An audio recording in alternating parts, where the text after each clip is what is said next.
Welcome to the Love What You Do podcast. I'm your host, Doug Shapiro. These are the conversations that open doors to what's possible when you love what you do.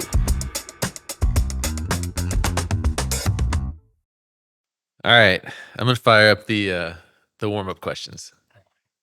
I feel like I should have got a cheat sheet in advance, but Worst hairstyle you've ever had? oh God, this is gonna take the whole time. So I went to Catholic school growing up, and they would not allow us to have our hair spiked. So I did like the full, like, I don't even know what you call that, like part down the middle. Um, and then that was back in the days of like sun in. So I was looking like a little orange walking around. Nice. It was not cute. And then there was a lot of bleached tips, spiked hair in high school. Nice. Yeah, it was a look. Definitely a look. All right, what movie have you seen way too many times? Oh, Bring It On. Nice. All right, Best movie ever. good stuff. Literally could Um, quote the whole thing. all right, career theme song. Ah, Love is a Battlefield. Was Pat Benatar? Benatar? Oh, I don't know. You don't know that one? I mean, I know the song. I Okay, don't know who sings it. that's good. That was the first one that came to my mind. Why is that? I don't know. You have to love what you do.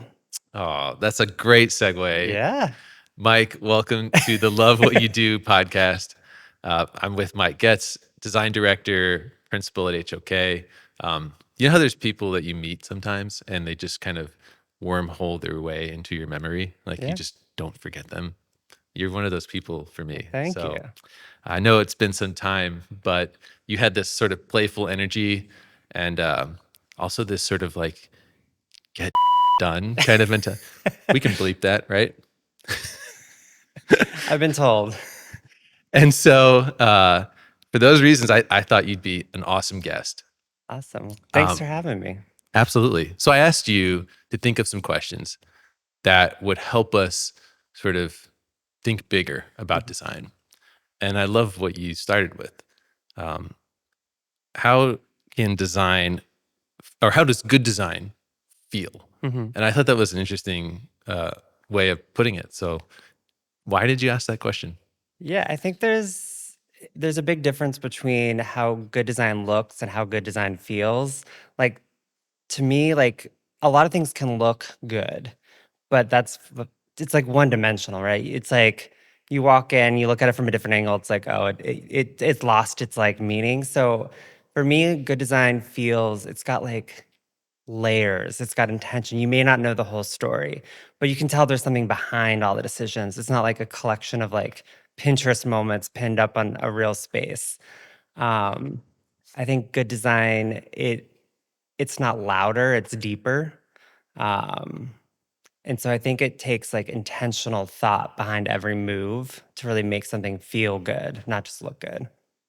So, I mean, what is a good example of that? Like, do you feel like at some point you understood that, or was that innate?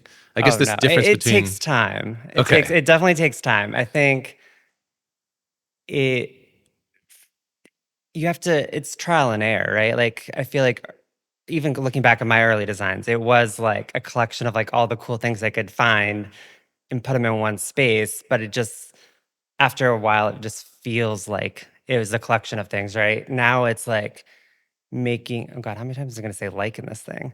Um it's about, collecting moments and studying different things and trying different things and just building upon it versus just like throwing everything in a mix at once and making it just feel inauthentic. I thought the word moments was interesting. Oh yeah. You gotta have Collect, moments. Everything's about a moment. huh? Um, especially like corporate design. It's a big space. You don't want it to just be one moment, one note. You want to be able to walk around and discover little moments. Your workday isn't one moment. You have different components of a workday. So different spaces, I think, should reflect what that moment is. Like if I need to, read a contract, I don't want to be in the cafe to read that. I need to be holed up in a dark little corner reading through all this words. So that's a different moment. It requires a different setting. It requires a different vibe. Whereas, want a new project, want to celebrate with your team, you're out in the open. You're not going to be doing that. Well, hopefully, you're not doing that in the little dark corner. So I think there's a lot of creating those moments throughout the space so you get people moving throughout. I think it's important. You used the word note. And you said there's different moments, there's different notes, and I was like, ooh, it's almost like a good day at work is a little bit like a song. Yeah, Like, I mean, it yeah, wouldn't be a song if it was just the same note yeah. over and over and over I mean, you again. don't want the song to be "All by Myself" by Celine Dion. You want it to be something celebratory, right? Absolutely. Like, and I was even thinking like, now there's all these songs where like it feels like there's like four songs in one. Like if you listen to the new Drake stuff, it's like, wait, is that the same song? Yeah, Or is this a different all the song? sampling. Yeah, Yeah, yeah, sampling. Good word. Um, gotta have so different yeah, vibes. I could see how like, you're composing when you're designing, right? And you're building a I'm song basically for someone. Mozart. Mozart? That's his name, right? Yeah. Yeah, Yeah. No, I'm that just guy, kidding. that one guy. Uh, um, Clearly not awesome. a classical music person, but Yeah. Uh, okay. Well, let's drift away from design a little bit. There's other questions you brought to the surface. I know in your career you've elevated into different roles of leadership, and you had to do some learning along the way. lots of learning. Yeah. Still learning. I think you said something like, I wish people would tell you this, whatever this is, when you become a leader, but no one tells you until you get there. Yeah, it's interesting. And yeah, like it's funny when you're no one tells you when your dreams come true how much work it is. Like you think like you do all this work to get to that point, and like and this isn't a complaint, but it's like that's when the real work actually starts. Um and for me, like design comes easy, comes natural. Leadership is a completely different animal. Uh it's less about like calling the shots, I think, and more about like carrying the weight. It's a lot of a lot of emotional work, a lot of invisible work, Mm, because you're dealing with space deals with people, but when you're leading, you're dealing with people in a completely different capacity. So I find that you have to change your kind of like when you're dealing with clients, right? You kind of have to change your personality, your persona in a way to relate to them. And that's already a challenge. So now you have to do that plus doing it for everybody that depends on you to lead them. wow. Um, so it's I mean, it's good work, right? It's rewarding when it works. It's just a lot.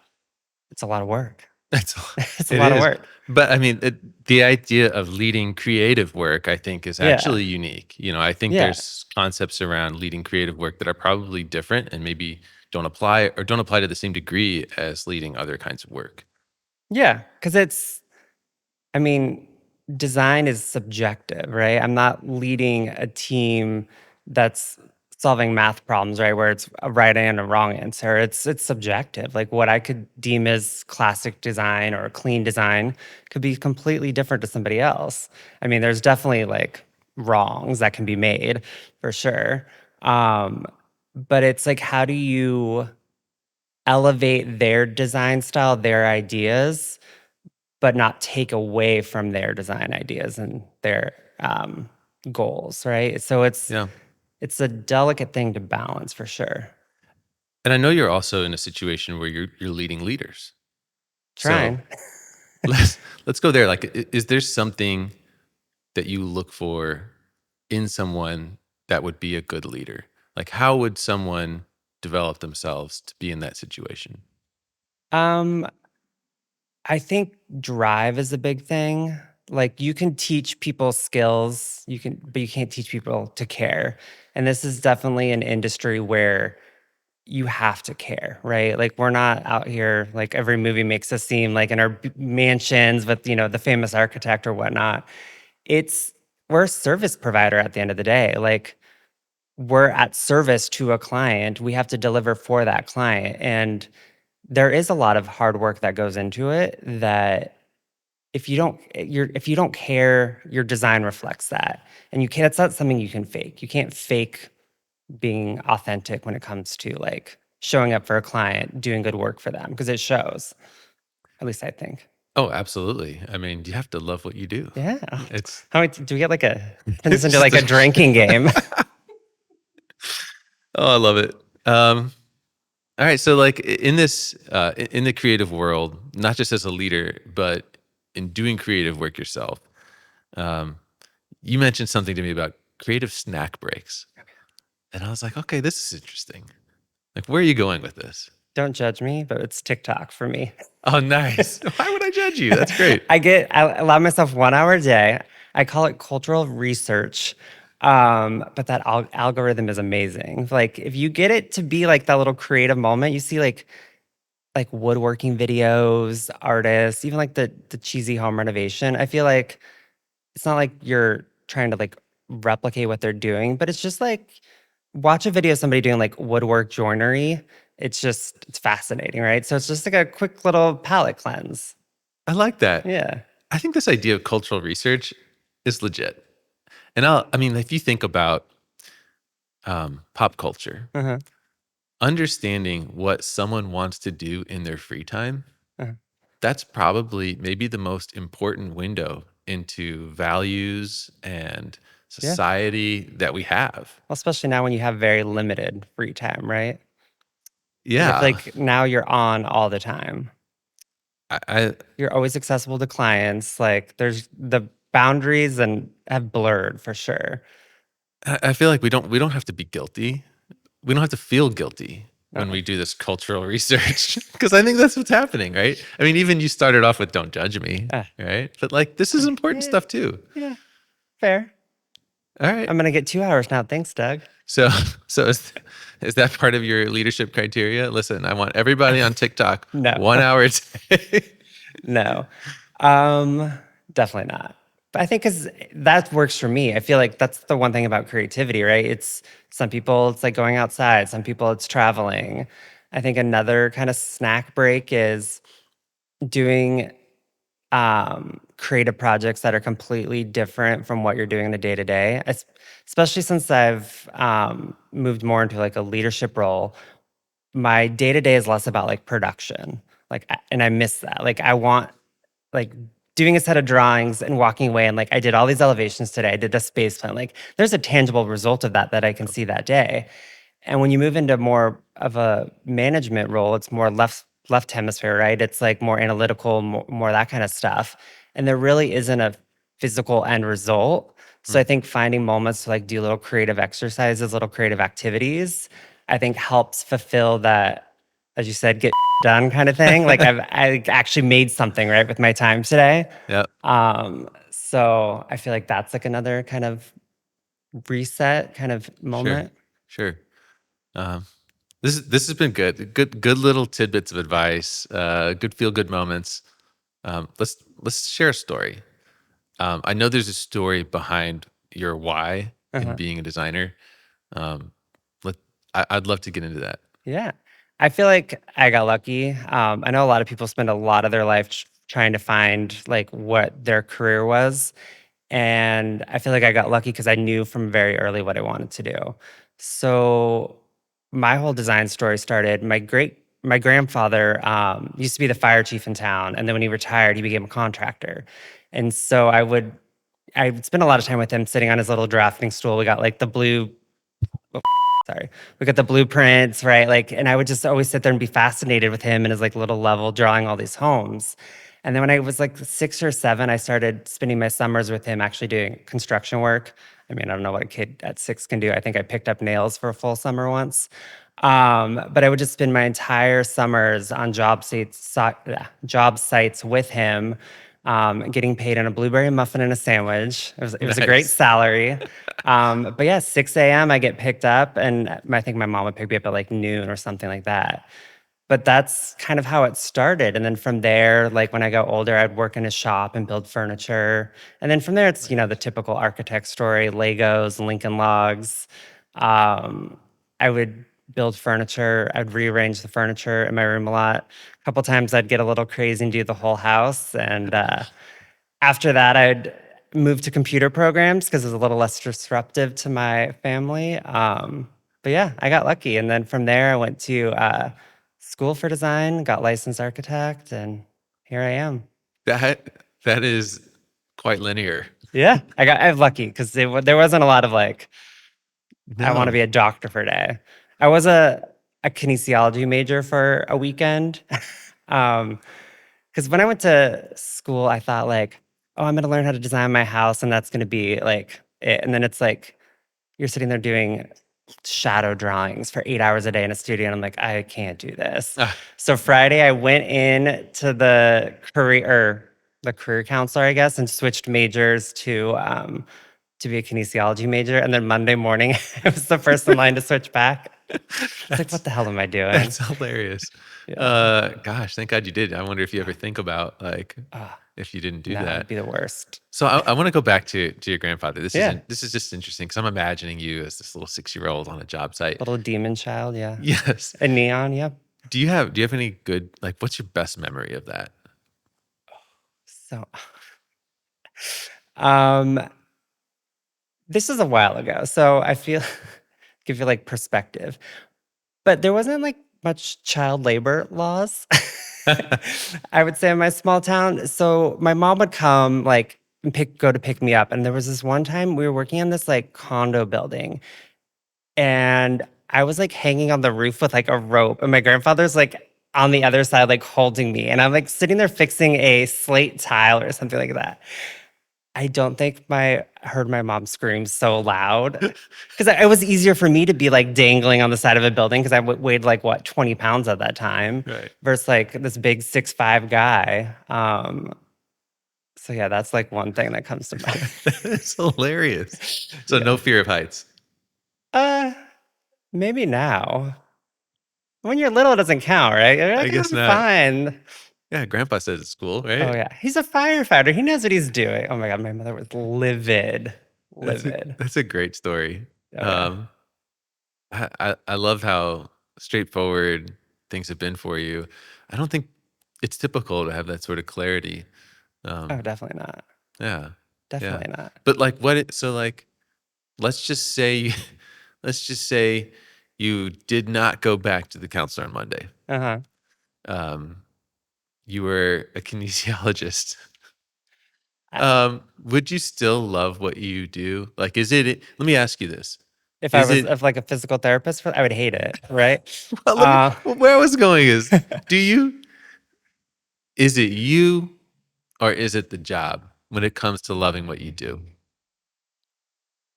I feel like it's a combination. I like my background's in architecture, all of my education's in architecture, but for me as like I don't want to work on one project for 7 years. I want 7 projects in 1 year. And working in interiors kind of allows for that creative ADD because it's like Mm, project, project, project, project. Um, and so it allows you to like explore different things. Like by the time you finish a project, like there's a whole new world of product out there, new finishes, yeah, new carpets, new lighting, new everything. And so it allows you to be different. And I definitely like looking back on my work, there's an evolution and you can see how like where I was at this time and also where we were like design wise culturally. Like the days of like concrete everything neon colors to like everything's wood and oak and all like you can kind of see that evolution in your work. So it feels like while it was a linear path getting here, I feel like design is so not linear. yeah, yeah. I actually, I think you hit on something really interesting in our industry. It's just this infusion of, new materials Yeah. and new products and new solutions and ideas because, across you have a whole industry of people all doing Yeah. this, right? Um, I think sometimes maybe we don't celebrate that part of our industry as much. I can tell you have an affinity for products like Yeah. and you built They make the furniture space. as a kid, Yeah. it's really cool. So, I mean, is there a part of you that was like, oh, I would love to design furniture? Oh yeah, I think so. It's a difficult process though. Back in the day, we had like a spin-off company that was product design, and like you have to like do all the testing, and then you have the focus groups, and it's a lot of cooks in the kitchen. It's not like, oh, let me just like whip up something and it gets into the production line. There's a lot of respect and time and energy that these people put into crafting something as simple as like a table like this. It's like it goes unnoticed. And then that's what's kind of frustrating is when sometimes clients are like, oh, I can go on this site and get a table for X dollars. And I'm like, but the table is going to be like it's was made for X dollars, right? Yeah. There's no story behind it. The quality is shit. There's gotta bleep that one out. Beep. It's gonna be one long beep. Um, but like, but these kind of pieces are what make the space. That's all part of that, like the feeling of it, right? It's what adds the dimension. It adds the story. Yeah, I It's agree. important. It kind of connects people into space, all the products Yeah, inside of it. yeah, for sure. Um, all right, let's do that. Let's talk about a dream project. You could do anything. What is that? Retire. No, just kidding. No, I think it's funny because when I interview people, this is like one of the questions I always ask because I feel like you could learn a lot about somebody from like their dream project. Mm. Mine would be for Nike. I would love to do like a full campus from like the workplace to like the training facilities. And being it's a dream, no limits, right? So I would even like want to be able to design like a line of clothing and shoes that are part of it. Oh So it's like man. a full immersive like experience. Well, tell me about your shirt. I Uh, mean, you. See, a little creative snack break. I actually made it. It was a lot more vibrant before I washed it a million times. Um, but yeah, so I like to do fun little creative projects. Yeah, and it's still white. Like you Oh yeah, haven't I have ruined a it. bib when I eat. You have a bit. Yeah, that's really cool. Yeah, Why? Like, is there something about Nike that you just personally love? Like, what's the thing there? I don't know. Like it's funny. My brother and I could not be any more different. But the one thing we have in common is like our shoe obsession. Huh. And I think it started with the shoes. Like they're just so colorful, vibrant, and it just always drew my eye. So like I can't, design spaces that are always like this. So I feel Ooh, like it's like a part of like my brand, my identity is like a fun pair of high tops and I can't do dress shoes. So I love it. I had I interviewed a guy from New Balance at one point, and he was saying that you. He's like, I I don't ever want to hear people say, "Oh, I can't pull that off." oh yeah. He's like, You can pull anybody anything can off the pull anything off. yeah. It's just how you feel when you're in it, Yeah. And I was like, oh, that's really good. Like, if I really want to wear something, I can just do it. Because if you're trying to wear something that you think somebody else like if you're going to a client, right, and it's a law firm and you're all very buttoned up and whatever, you're not gonna feel you're like yourself. So you're not gonna be able to show up, right? Mm, So sure. Well, I also get like a pass, right? Because I live in LA. So I feel like our version of like formal is a lot different than a New York or this is a true. Chicago. But it's about they want to hire you for you. And if you're not being you, then you're not gonna ever be able to show up for them correctly. I mean, I feel like that is a journey that so many people are on. For Is sure. not only the journey of discovering yourself, like who Yeah. you are, And we're how going do you deep. look when you're most Yeah. comfortable, right? Like Yeah. literally, like what do you put on your Yeah. body that Yeah. makes you feel like, hey, this is representing who I want to be. But I also, it's just being comfortable in that. Yeah. That's the big journey. Yeah. And I don't know if you've always been comfortable or if you went on a journey yourself. Oh, no, it definitely evolved. I would say, like, when I first started, I had, the little sorry, the, like, long pointy shoes, the ill-fitting dress businessman attire was not me at all.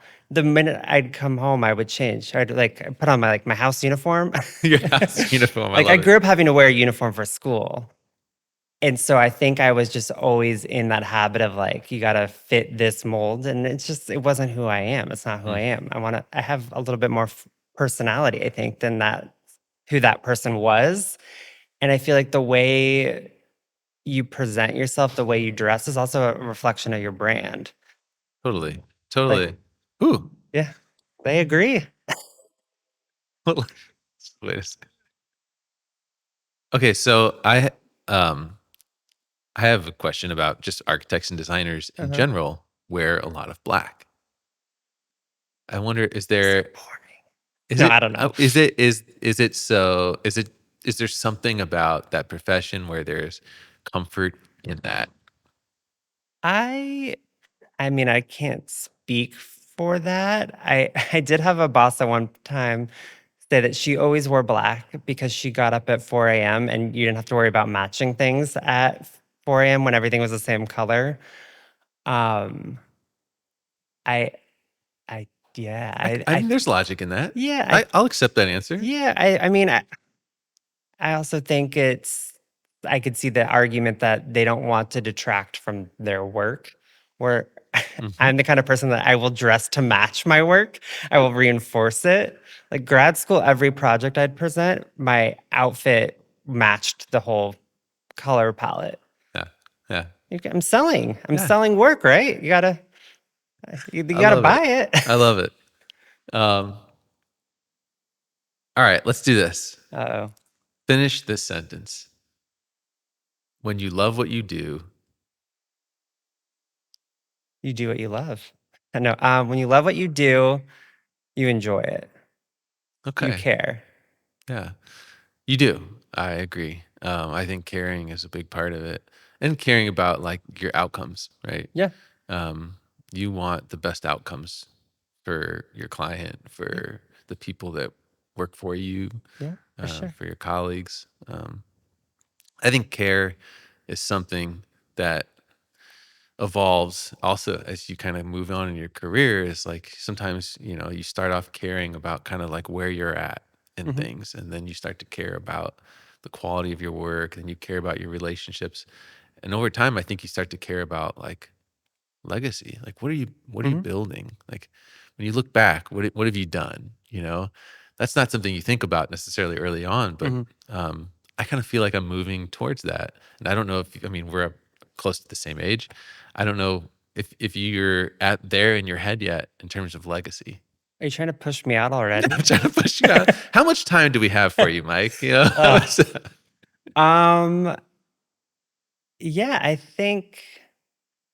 I mean, it's always nice to go back to a space that you've designed and it's still standing and the people still enjoy it after time. I think it ties back to the thing in the beginning about having dimension, right? Like, if your work has shows care, I feel like it lasts a lot longer. If it's a reflection of who the people are that are there, you leave room for them to grow in it and grow with it. It shows that you care. Uh, I don't know if I'm quite ready for a legacy conversation, but I mean, at the end of the day, people are spending a lot of money to build out these spaces, and you want them to feel like it's a reflection of them. yeah, yeah.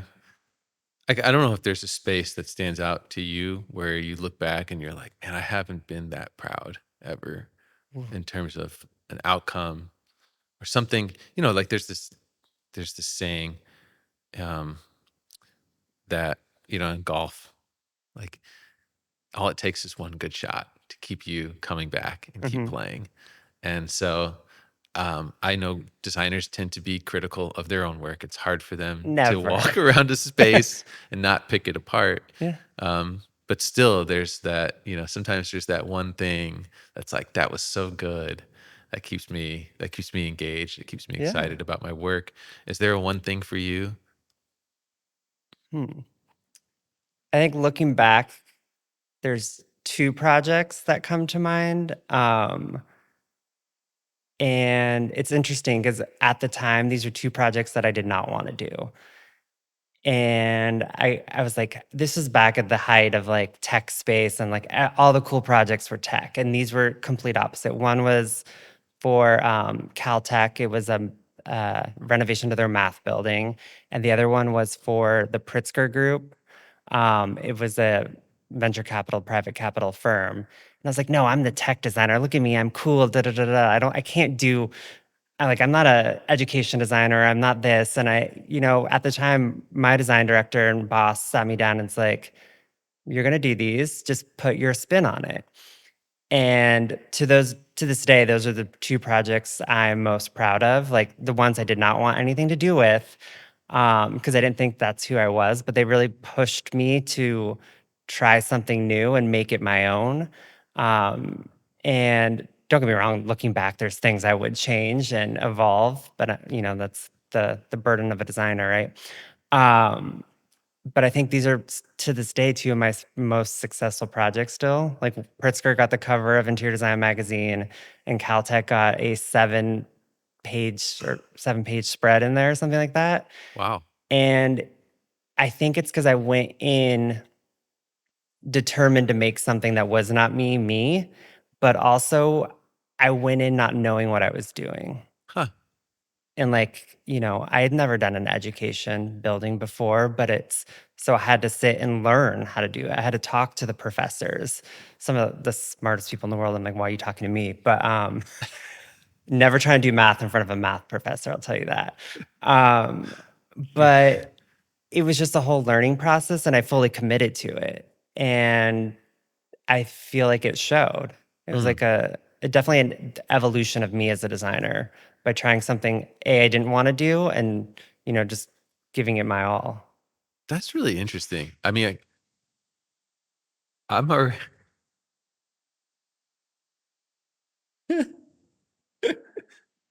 Oh, it's the ticker. It'll be good for the bloopers. Water break. Um, yeah, quick water break. I have a question. I have a question about that. Um, Oh, man, I didn't realize how many times I said like. no, you're fine. Sir, that would count.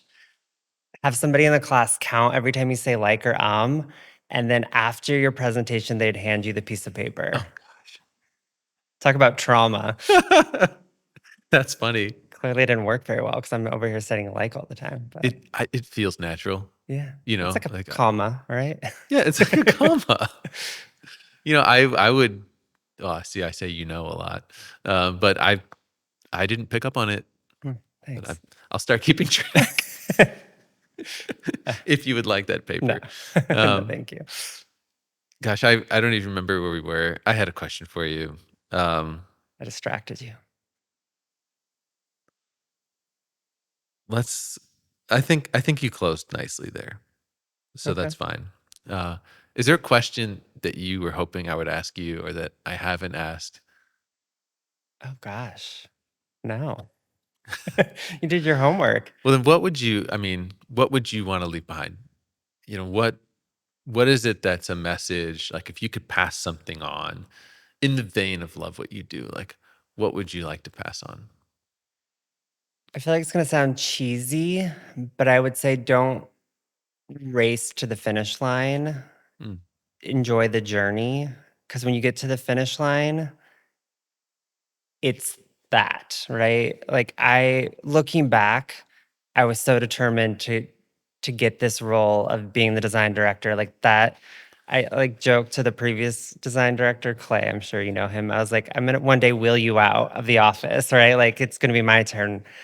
And my whole focus was set on that, but now I have it. And it's like, what's next? So I wish I would have taken hmm. more time to have a little bit more of the journey of doing projects without, the other responsibilities associated with it. Not that I'm not happy and grateful for having those responsibilities. I feel very lucky, but I feel like it's a different set of pressure, not necessarily just design focused.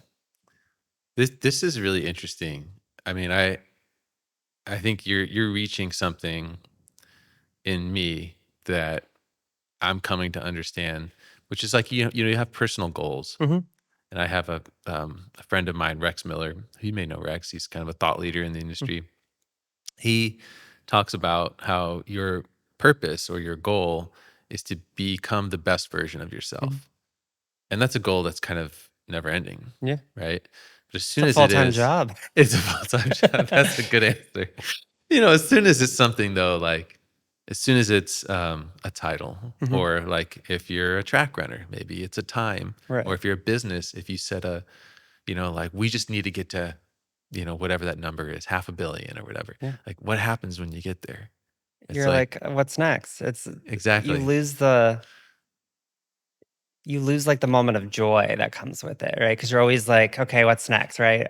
Like, my life's there's some country song, it's like you never I'm definitely not gonna sing it, but it's like you Go don't ever for it. enjoy the moment, right? Because you get to the moment, you're like, "Okay, what's next?" I know. I know. That's what therapy's for. You've done well today, Oh, Mike. You've thank been you. my therapy. Oh god, I'm sorry. You're gonna need real therapy after that then. You were awesome. Seriously. Thank you. Thanks for joining me. Thanks for having me. Yeah. That's fun.